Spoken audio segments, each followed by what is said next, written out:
In today's episode, we're exploring 5 deadly animals that invaded neighborhoods and mauled people. From a jogger who mistook a mountain lion for a pet, to a pool cleaner stepping into a shark's territory. Let's begin with the first story, where one man's compassion led him into a predator's path. It was August 14th, 2016, and the foothills of Boulder, Colorado stretched majestically under the early morning sun. The residential neighborhoods that bordered the open space land created a perfect blend of suburban comfort and wilderness access that drew outdoor enthusiasts from across the country. Evan Miller laced up his running shoes in the pre-dawn darkness, preparing for his daily ritual that had become as essential as his morning coffee. At 29, Evan had relocated to Boulder less than a year earlier, leaving behind a cramped apartment in Denver for the promise of mountain trails and clean air. As a software engineer, he spent most of his day hunched over computer screens, making his morning runs through the quiet streets a vital escape from the digital world. The route he had chosen took him along the edges of neighborhoods that bordered wildlife corridors.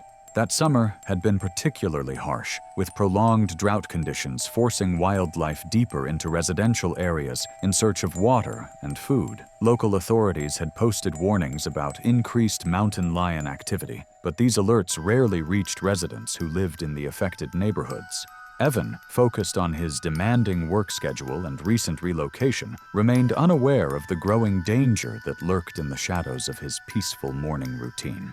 Mountain lions, also known as cougars or pumas, are North America's second-largest wildcats, capable of taking down prey much larger than themselves.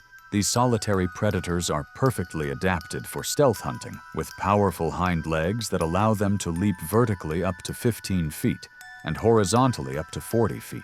Adult males can weigh up to 220 pounds, and measure 8 feet from nose to tail. Mountain lions are ambush predators that rely on surprise attacks, typically targeting the neck and spine of their prey to deliver a quick, fatal bite.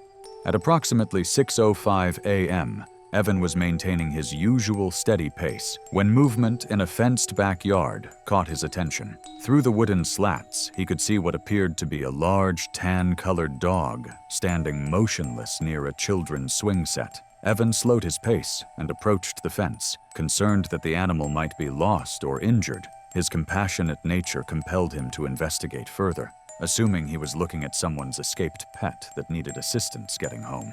He stepped closer to the fence and called out softly, hoping to get the animal's attention without startling it. When the creature turned toward him, Evan pulled out his phone, intending to take a photo that he could post on neighborhood social media groups to help reunite the animal with its owner. The animal was actually a fully grown mountain lion that had entered the residential area during the night while hunting for water and prey.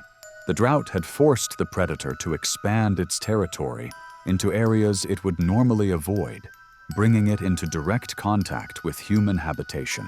Evan's direct approach and sustained eye contact triggered an immediate defensive response from the mountain lion. In the wild, direct eye contact is considered a challenge or threat by most predators, and the cougar interpreted Evan's behavior as aggressive. The animal's muscles tensed as it prepared to defend itself against what it perceived as a territorial intrusion. The mountain lion cleared the 6-foot fence in a single fluid bound, its powerful hind legs propelling it over the barrier with terrifying ease. Evan had less than 2 seconds to react as 150 pounds of muscle and claws landed directly in front of him.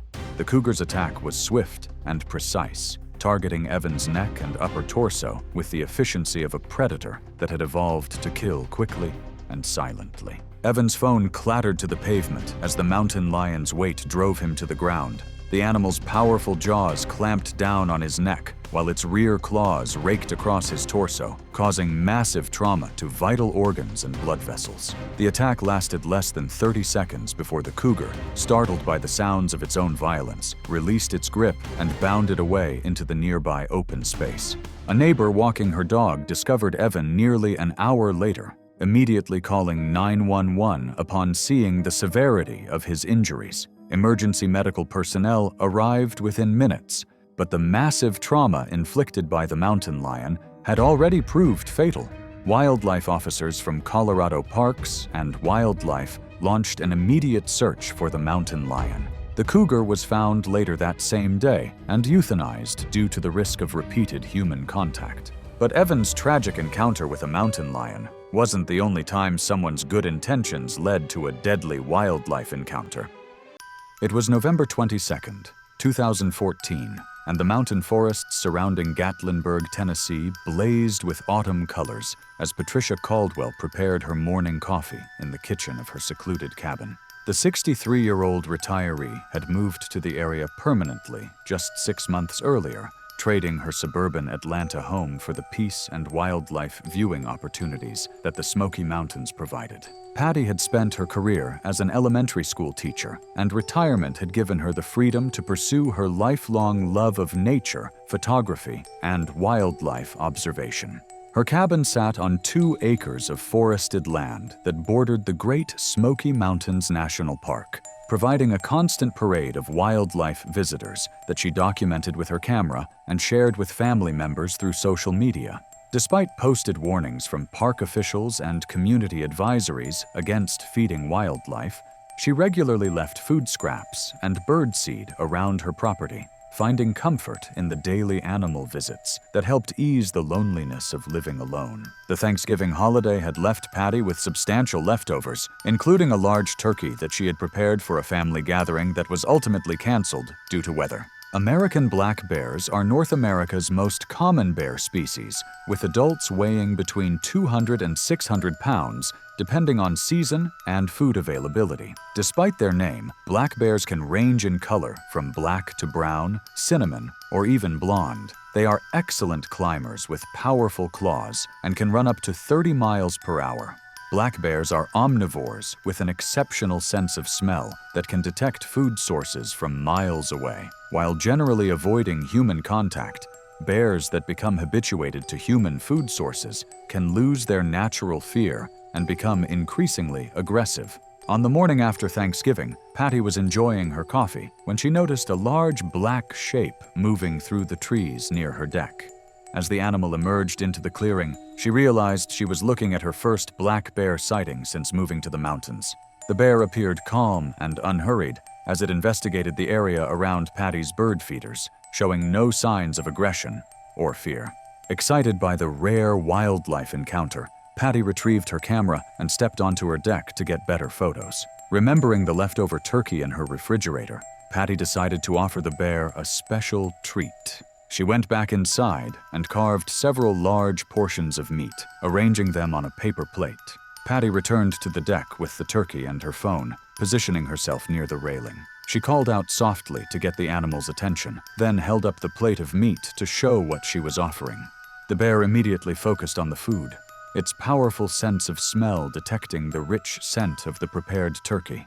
As Patty leaned over the railing to place the food where the bear could reach it, the animal approached the deck and began climbing the wooden support posts. The structure had been built for human use rather than to support the weight of a 400-pound bear. The wooden supports groaned under the unexpected load as the bear pulled itself up toward the deck level. Patty was still leaning over the railing when the deck supports gave way under the bear's weight. The partial collapse sent both Patty and the bear tumbling to the ground below, with the heavy animal landing directly on top of her. The impact drove the air from Patty's lungs and caused immediate trauma to her chest and abdomen. The bear, startled and panicked by the sudden fall, reacted with instinctive aggression. Its powerful claws raked across Patty's torso and limbs as it struggled to regain its footing and escape the confusing situation.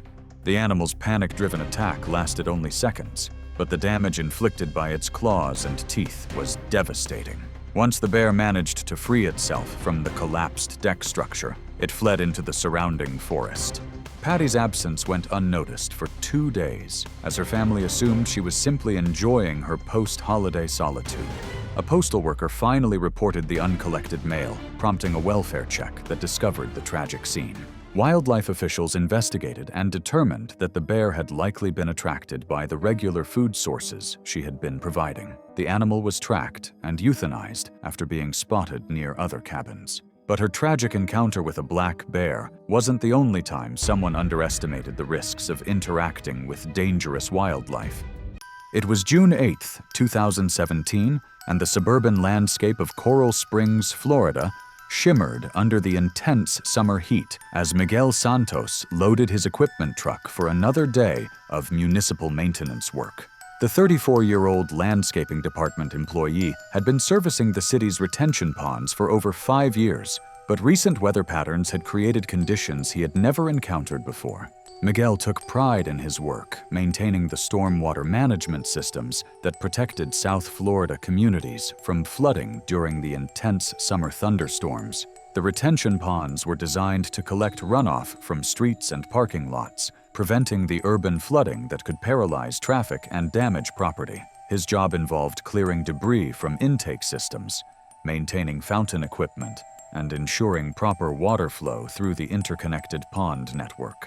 The past month had brought unusually heavy rainfall to the region, with daily thunderstorms dumping several inches of water across Broward County.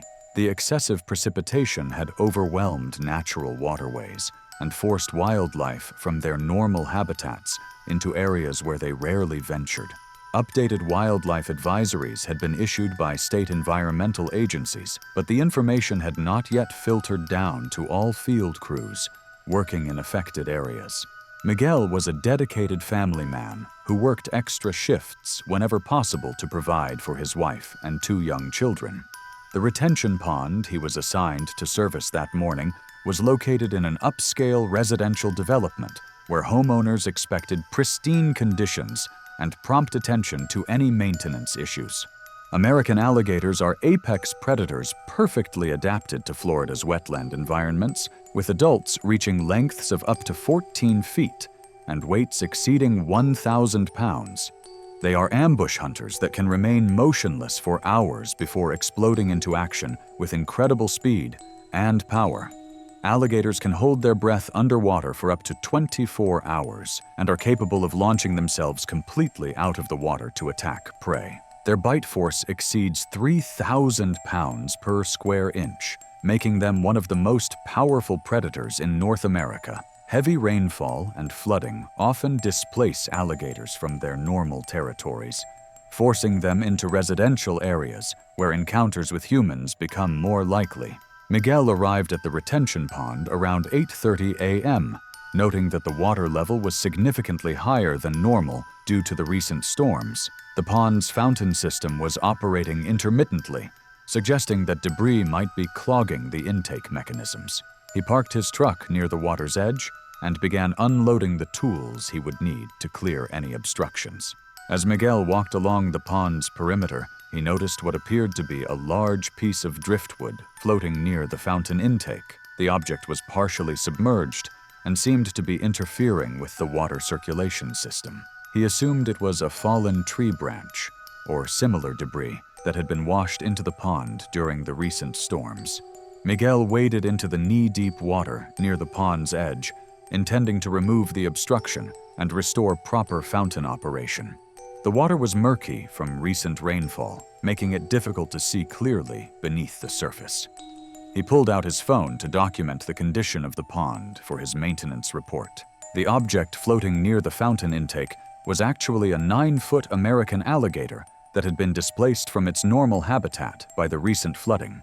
The reptile had taken refuge in the retention pond, using the deeper water and abundant cover to establish a temporary territory. The alligator had been resting just below the surface, nearly invisible in the murky water. When Miguel entered the water and approached within striking distance, the alligator reacted with lightning-fast aggression. The massive reptile exploded from its hiding place, its powerful jaws clamping down on Miguel's leg with bone-crushing force. The attack was so sudden and violent that Miguel had no opportunity to escape or call for help. The alligator performed what biologists call a death roll, spinning rapidly in the water to disorient its prey and cause maximum damage. Miguel was pulled beneath the surface as the reptile's powerful tail thrashed, creating a violent disturbance that could be seen from the surrounding homes. The attack lasted several minutes before the alligator released its grip and retreated to deeper water. Residents who witnessed the disturbance from their windows immediately called 911, but emergency responders arrived to find only Miguel's abandoned truck and equipment scattered along the pond's edge. Dive teams were deployed to search the murky water, working carefully to avoid encountering the alligator that was still somewhere in the pond. Miguel's body was recovered the following morning by specialized dive teams equipped with protective gear and alligator handling equipment. Wildlife officials used specialized traps to capture the 9-foot alligator, which was subsequently relocated to a more appropriate habitat, away from residential areas. The incident prompted enhanced safety protocols for municipal workers servicing retention ponds and other water features in areas where alligator encounters were possible. Miguel's death devastated his family and co-workers, who remembered him as a dedicated employee and loving father. However, Miguel's fatal encounter with an alligator wasn't the only time someone stumbled into a predator's temporary territory. It was March 3, 2015, and the vast expanse of Arizona's Sonoran Desert stretched endlessly under the brilliant afternoon sun as Lauren Hayes explored the backyard of her new home on the outskirts of Tucson. The 31-year-old registered nurse had recently moved with her husband into a newly developed property that offered stunning desert views and the privacy they had always dreamed of. Lauren and her husband had spent months searching for the perfect home that would allow them to escape the congestion of urban life while still maintaining reasonable access to their jobs in the city. The house they had chosen sat on 2 acres of desert land that bordered undeveloped wilderness, providing the sense of isolation and natural beauty they craved after years of apartment living. The property was part of a small development that had been carved out of pristine desert habitat, with each home situated on large lots that preserved much of the natural landscape. Lauren was fascinated by the desert ecosystem and had already begun researching the wildlife species that inhabited the area. She had purchased several field guides and was eager to document the animals that visited their property. As a nurse working in Tucson's busy emergency department, Lauren was accustomed to high-stress situations and had developed a calm, methodical approach to problem-solving. Her medical training had taught her to observe details carefully and respond appropriately to unexpected situations, skills that served her well in her demanding profession. The area where Lauren and her husband had built their home was located along a documented wildlife corridor used by various species moving between protected habitat areas. Unbeknownst to the new residents, the corridor was occasionally used by jaguars crossing from Mexico into southern Arizona, following ancient migration routes that predated human development by thousands of years. Jaguars are the largest cats in the Western Hemisphere, with males weighing up to 350 pounds and possessing the strongest bite force of any big cat. They are solitary, territorial predators perfectly adapted for hunting in dense vegetation and rocky terrain. Jaguars are excellent swimmers and climbers, capable of taking down prey much larger than themselves. Unlike other big cats, jaguars kill by crushing their prey's skull with their powerful jaws, rather than suffocating them. Male jaguars maintain vast territories that can span hundreds of square miles, and they will travel great distances following established corridors between suitable habitat areas. Lauren was alone at home on a Tuesday afternoon, enjoying a rare day off from her demanding hospital schedule. Her husband was at work, leaving her free to explore their new property and begin planning the landscaping projects they had discussed. The desert afternoon was perfect for outdoor activities, with clear skies and comfortable temperatures that made walking a pleasure. While examining the area around their swimming pool, Lauren noticed large feline tracks pressed into the soft sand near the water's edge. The prints were much larger than those of a domestic cat, with distinct pad marks and claw impressions that suggested a substantial animal. Lauren's first thought was that the tracks belonged to a bobcat, a species she knew was common in the area. Excited by her first wildlife discovery on the new property, Lauren decided to follow the tracks to see where they led. She grabbed her phone to document the prints and began tracing the animal's path across the desert landscape. The tracks led away from the pool area and into a dense stand of mesquite trees and palo verde that provided excellent cover for wildlife. Lauren followed the trail for several hundred yards, photographing interesting prints and noting the animal's apparent route through the property. The tracks seemed to indicate that the creature had been moving purposefully rather than randomly wandering, suggesting it was following an established path through the area. The tracks actually belonged to a male jaguar that had been using the wildlife corridor for several weeks while establishing territory in the region. The big cat had been attracted to the residential area by the presence of water sources and the abundant prey species that congregated around human development. The jaguar had been resting during the heat of the day in the dense mesquite thicket, following its natural pattern of avoiding activity during peak temperature hours. As Lauren pushed through the thick vegetation following the tracks, she unknowingly approached within yards of the resting jaguar. The big cat had been lying motionless in the shade, perfectly camouflaged among the dappled shadows created by the dense canopy. Lauren's approach through the brush created noise and movement that alerted the jaguar to her presence. When Lauren emerged into a small clearing within the mesquite stand, she found herself face to face with the massive predator at a distance of less than 10 feet. The jaguar, startled from its rest by the sudden human presence, reacted with instinctive aggression to defend itself against what it perceived as a threat to its temporary territory. The attack was swift and devastating, with the jaguar covering the distance between them in a single bound. Its powerful jaws clamped down on Lauren's neck and shoulder, while its claws raked across her torso, inflicting massive trauma to vital organs and blood vessels. The jaguar's bite force crushed vertebrae and severed major arteries, causing immediate and irreversible damage. The entire encounter lasted less than 30 seconds before the jaguar released its grip and bounded away into the deeper desert, following its instinct to avoid prolonged contact with humans. Lauren collapsed among the mesquite trees, her life ebbing away as the desert afternoon continued its peaceful rhythm around her. Lauren's husband discovered her body when he returned from work that evening, finding her phone and following her photographed trail into the mesquite thicket. Emergency responders confirmed that she had died from massive trauma consistent with a large predator attack, though the specific species responsible was initially unclear.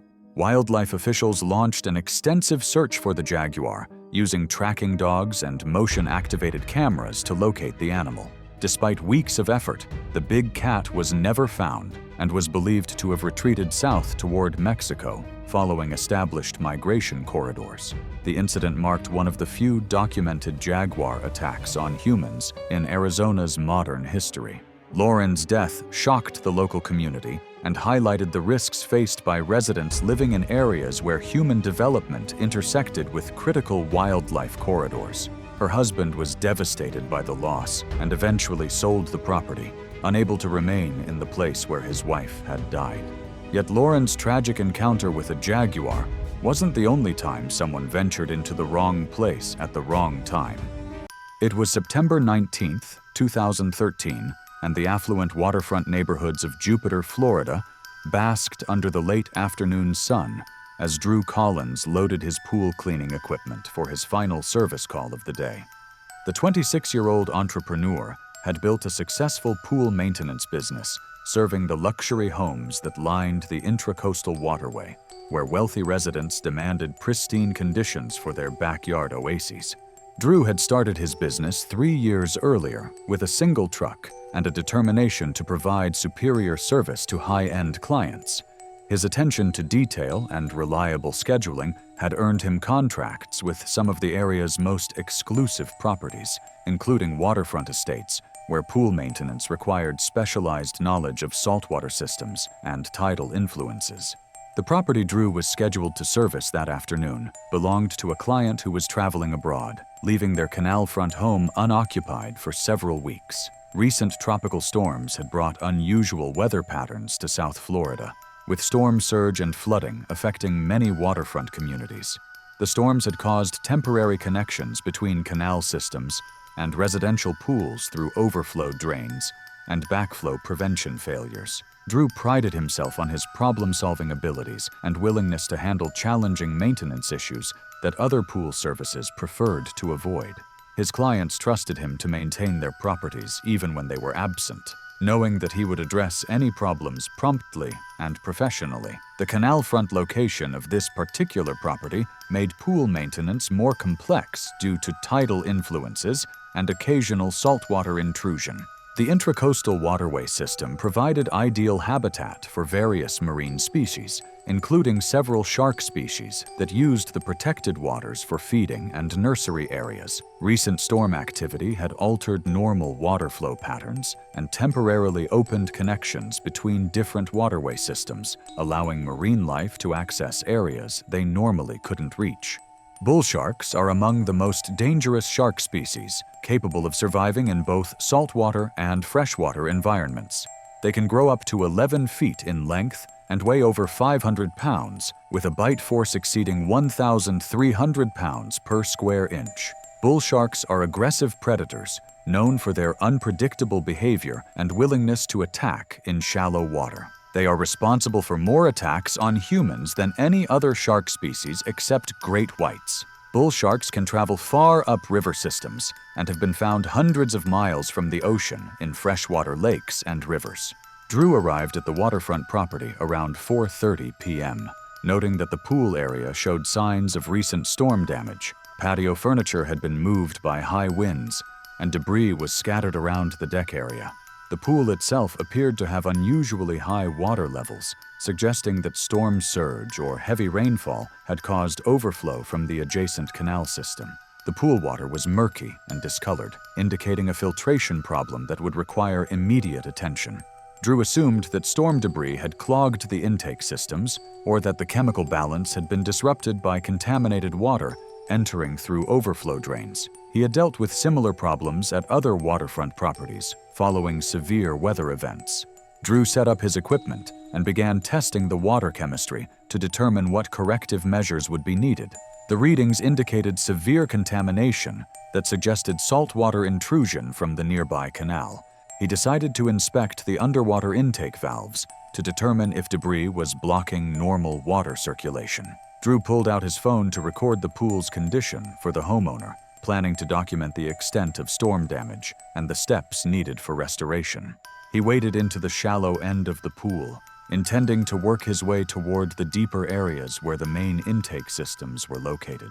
Unknown to Drew, storm surge had allowed a juvenile bull shark to enter the pool enclosure through a damaged overflow system that connected to the adjacent canal. The 6-foot shark had become trapped when water levels receded, leaving it confined in the residential pool with no way to return to the canal. The shark had been growing increasingly agitated as it searched for an escape route from its artificial prison.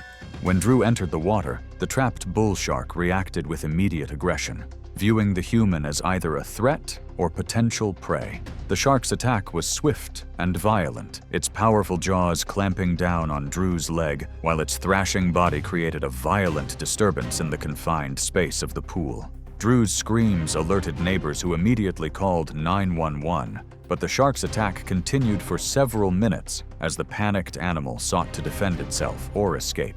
The confined space of the pool prevented Drew from getting away from the aggressive predator, while the shark's increasing desperation made its attacks more violent and sustained. Emergency responders arrived within minutes, but Drew had already suffered massive trauma from multiple shark bites. Paramedics worked frantically to control bleeding and stabilize his condition, but the severity of his injuries proved fatal. Drew died en route to the hospital from blood loss and shock caused by the shark attack. Marine rescue specialists were called to safely remove the bull shark from the pool and guide it back into the canal system. The incident prompted enhanced safety protocols for pool maintenance workers servicing waterfront properties, particularly following severe weather events that could alter normal water flow patterns. Drew's death shocked the local business community and his many clients, who remembered him as a dedicated professional who took pride in his work. The tragedy highlighted the unexpected dangers that could arise when storm events created unusual connections between marine environments and residential properties. Thanks for watching. Click the next video for the next stories.